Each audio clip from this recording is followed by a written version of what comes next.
On December 19th, 1984, the Sino-British Joint Declaration was signed by the British and Chinese governments, which initiated the planned return of Hong Kong to Chinese rule on January 1st, 1997. This would mark the end of Hong Kong's status as a British colony, which it had been for over 126 years since 1842. By this point, Hong Kong, not the geographical location, but the modern city, had existed entirely under the rule of colonialism, mainly the British, but also Imperial Japan during World War II.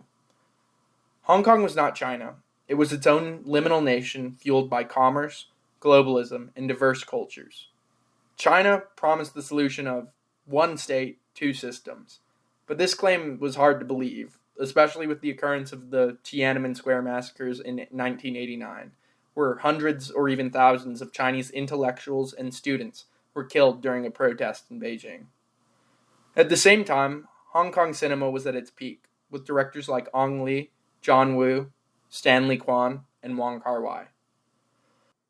In Hong Kong, what it did, there was like kind of this huge production boom because there was a lot of uncertainty. I mean, the PRC had given certain guarantees. You know, it'd be like one country, two systems, but like people weren't quite sure like how that was going to play out, especially, and so. Because a lot of people are like, this is maybe our last chance to make a lot of money. And so and that's one of the reasons like people like Wong Kar-wai are able to kind of like make films, is just because when you have an industry that's just kind of like going at full tilt, it kind of allows for the production of some sort of kind of more offbeat films. And so you have Wong Kar-wai getting funding, you have Stanley Kwan getting funding for films like Rouge or Center Stage. And so you get, this kind of like second kind of like Hong Kong, new Hong Kong cinema within this kind of like frantic film business. And then you also have, at that moment in time, there's also this kind of international recognition of Hong Kong cinema, that like places like Chicago and Toronto do these special spotlights for them at their film festivals. Hong Kong as a city, a cultural and physical space shaped by over 100 years of British colonial rule was facing an end. The replacement of the Hong Kong before Chinese rule by the Hong Kong that came after.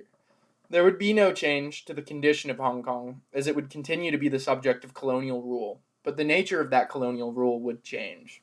The Hong Kong that was inevitably disappearing.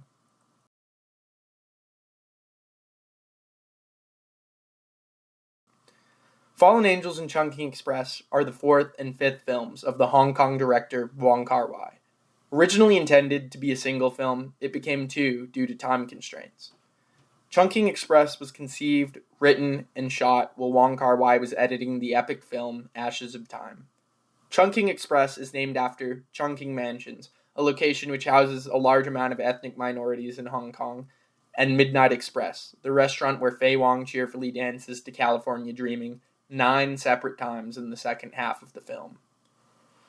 Unlike his previous films, it does not have a single narrative, and is instead two separate stories loosely connected by location and characters who simply brush past each other in some random twist of fate. Fallen Angels follows a cast of characters including a hitman, his love interest / fixer, and a mute man living with his father in a series of loosely connected stories depicting their lives and dramas within the city. But like most of his films, both Chungking Express and Fallen Angels are less about plot than setting. The subject of the film is not a protagonist, a single actor or actress, but instead the city of Hong Kong. According to Akbar Abbas in his book Hong Kong, The Culture and Politics of Dissappearance, Hong Kong cinema both produces and is produced by a specific cultural space.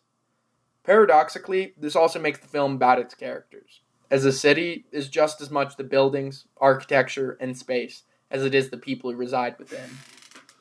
Both stories in turn reflect the feelings of Hong Kong at the time. They are both about characters trapped with uncertain and transitory points in their lives.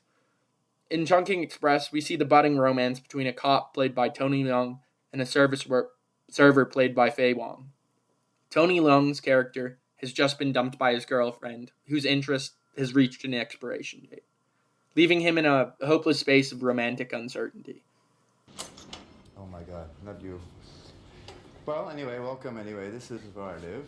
In the film, this is basically where Tony Leung lives. And when he was not home, Faye Wong, who is like working in Midnight Express, she'd break in every day to see what this boy that she'd fallen in love with was really doing in his life.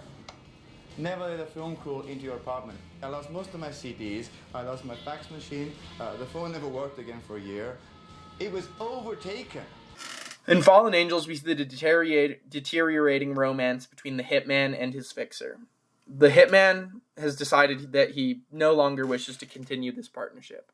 He wants to leave his life of crime and find something new. At the end of Chungking Express, Faye Wong's character leaves Hong Kong to go to California, leaving a fake plane ticket for Tony Leung, which promises her eventual return. In the end of Fallen Angels, the hitman's fixer betrays him, leading to his death after finding out about his love affair with Blondie. The last shot of the movie sees the fixer riding home with the mute man on his motorcycle. According to him, they had met before, but he had never felt the spark before that night. The endings of both films are left hopeful but uncertain. We have no idea whether Faye Wong and Tony Leung ended up together, nor do we have any conception of where our characters are left after the events of Fallen Angels. The future is uncertain.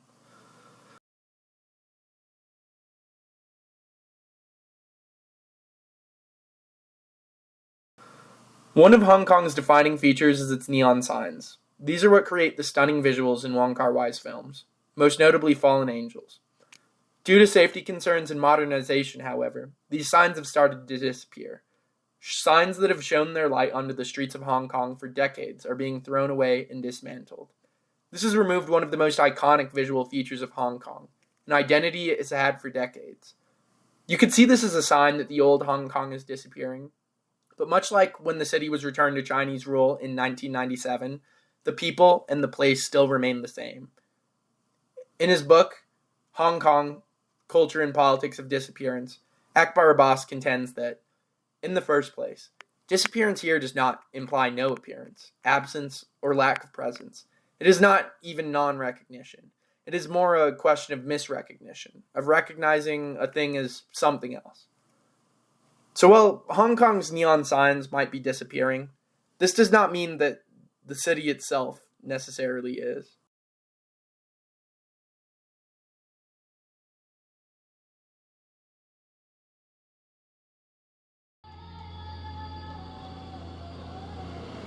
My first film, As Tears Go By, is quite successful, critically and commercially. And my second film is not so good in box office because they expect something like a standard martial art movies. Most of the Hong Kong audience, they like linear narrations, very simple films. In fact, I don't know what my style is because I change from time to time.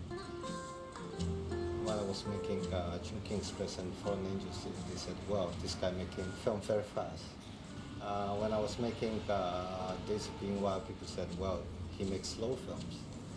睇下我嘅錶，點解睇住你錶啫？1分鐘啦。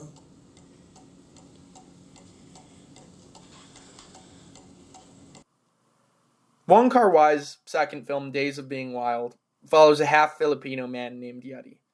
Yuddy has multiple love affairs throughout the film, all of which he heartlessly ends when they start to threaten his sense of self-dependence, even though his whole life he has been supported and funded by his adoptive mother. Yuddy compares himself to a bird with no wings who must keep flying or die, the fallacy which ultimately gets him killed when he tries to swindle a group of Filipino mobsters out of a passport. The film is also set in the 1960s, but features many songs like Always in My Heart and Perfidia, songs which at the time would have been somewhat dated, being released somewhere in the 1940s and 50s. According to Abbas, the film does not give us Hong Kong in the 60s viewed from the 90s, but another more liable structure. The 90s are to the 60s as the 60s are to an earlier time.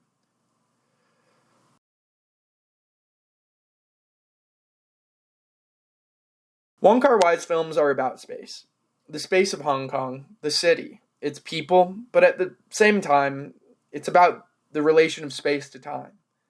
Every day, the people, the buildings, and the cultural zeitgeist of Hong Kong come and go. Every second it changes, never staying the same. Films like Chungking Express, Fallen Angels, and Days of Being Wild are moments captured in a city that is by nature transitory. Every moment that passes, each relationship, each love, each neon sign is something that will eventually disappear. They are, however, no more special than anything that has come before them. Each relationship that ends is an opportunity for new love. Each political regime ends with a chance for a new one to rise. Each neon sign creates a new space to be utilized. The aesthetic of disappearance is not the aesthetic of the end. It is not the aesthetic of finality. The aesthetic of disappearance is like a river.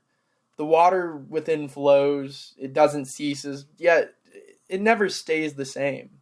Bubbles may come to the surface, form for an instant, then burst, once again reforming, but never lingering for long.